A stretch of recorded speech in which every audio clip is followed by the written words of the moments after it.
Hey, it's Mark Cantor from South Florida Intervention. Thanks for joining our channel today. If you're new, please hit the subscribe button. So today I want to answer a question that's fairly basic. Why hire an interventionist at all? Why do I need one? Well, the short answer is to get someone who's treatment resistant into rehab, right? To overcome that hurdle. But how do we do that? What role does an interventionist have that makes them valuable, that makes them more capable of doing that than doing an intervention yourself, or say taking your son, daughter, or sitting them down and just having conversation with them? Well, one is that we're very good at organizing, preparing families in a way that increases the likelihood of a successful outcome. And we're not emotional about the intervention. We don't have the same emotional attachment to the individual that you might have. And when you have that emotional attachment, you always risk the intervention dissolving into chaos. Interventionists are there to keep things going smoothly. In fact, a big part of what I do in the pre-education training is we discuss what happens if there's an outburst, what happens if there's the objections. And I always tell families that, look, your son or daughter or husband, they're going to walk into the room and none of them are going to celebrate the fact that you're there. There's immediately going to be resistance, and their first reaction is, no, I'm not going. And I work with families in a day-long process to help them focus around that, right? How do we get around that? One of the things that we're very good at as interventionists is answering questions, or I should say managing questions that your son or daughter are going to come up with during the intervention that they think are going to help them get out of treatment, right? So there again, they're going to come up with things like, what about my job? What about the cat? What about school? Who's going to take care of the kids, or who's going to mind the store while I'm gone? And these are good questions. And I work with families to have answers to them, because some of them are nonsense. Who's going to take care of the cat? We'll figure that out pretty easily. The job, depending on what the job is, if they work for a big company, then they have the legal right to take leave, so that's not an issue. But let's say they're an entrepreneur, let's say they're a sole proprietor, then yes, you better have the answer to that question. Who's going to take care of the business while I'm gone? And those are things I work with families to have answers to, have not just have answers to, but have very good answers to, have answers to that make the individual feel like, okay, I'm covered, I can do this, to get them more comfortable with going to treatment. But also, for me, I do a lot more than just that. It's more than just, I'm going to come to your house, I'm going to sit down with your family, and I'm going to tell your son and daughter, get in the car, we're going to treatment. It doesn't quite work like that, right? So it's kind of, we have a strategy, and I'm there to help manage that strategy, make sure we get to a successful outcome. And I tell families all the time, if it helps, think of me as like a project manager, right?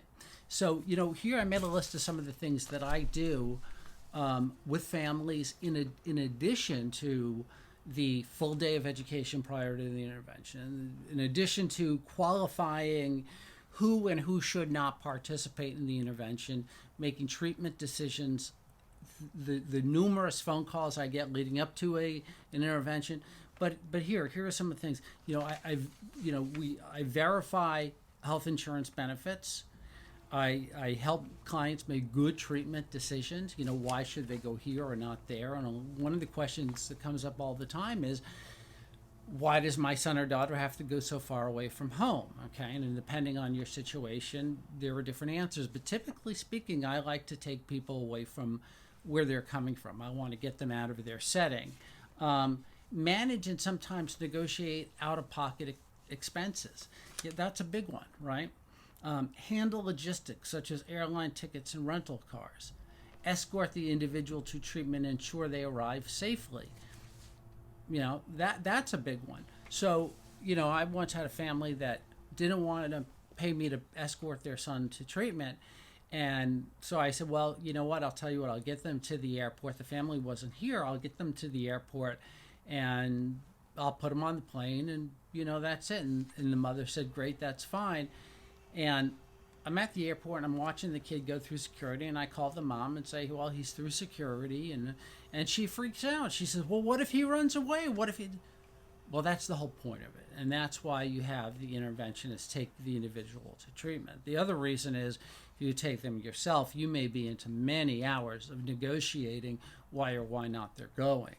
A big one now is arranging and having people take COVID tests before getting to treatment. I've had this happen a lot already. That may either happen where you need to have the person tested in advance of the intervention or after the intervention or on the ground where we're going to treatment. So that's a big one.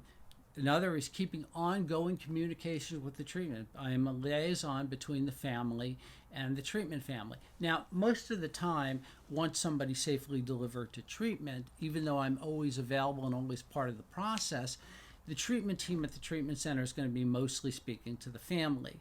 From time to time, they'll call me and say, what do you think about this, or what should we do? And I'm gladly there for them.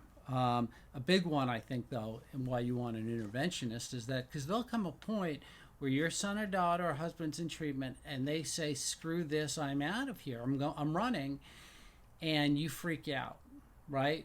Or they call and your son or daughter says, I'm leaving if you don't X, Y, Z, right? My favorite is, I haven't had steak in a week, or I haven't had steak in a month, or whatever, something like that. I'd rather be in jail than be in treatment. Really? Have you ever been to jail? Well, that's what I'm there for, and I help you to, I provide support for you to not give in to these manipulations and threats. And a whole lot more. Most importantly, I think interventionists take a lot of responsibility off your plate. There's a lot of moving pieces to an intervention. If I had to, just off the top of my head, there are 20 to 25 moving pieces. And these are things that we're very used to managing on a daily basis. They're new to you, but not new to us, right? So it takes a lot of stress off your plate.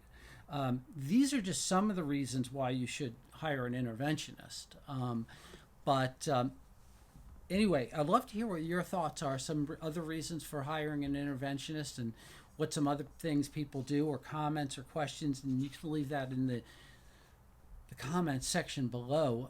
Again, if you're new to watching my videos, I'm trying to get an audience going, so please subscribe, please hit the like button, and I can always be reached at 202-390-2273, and our website is southfloridaintervention.com. So anyway, thanks for watching, and have a great day.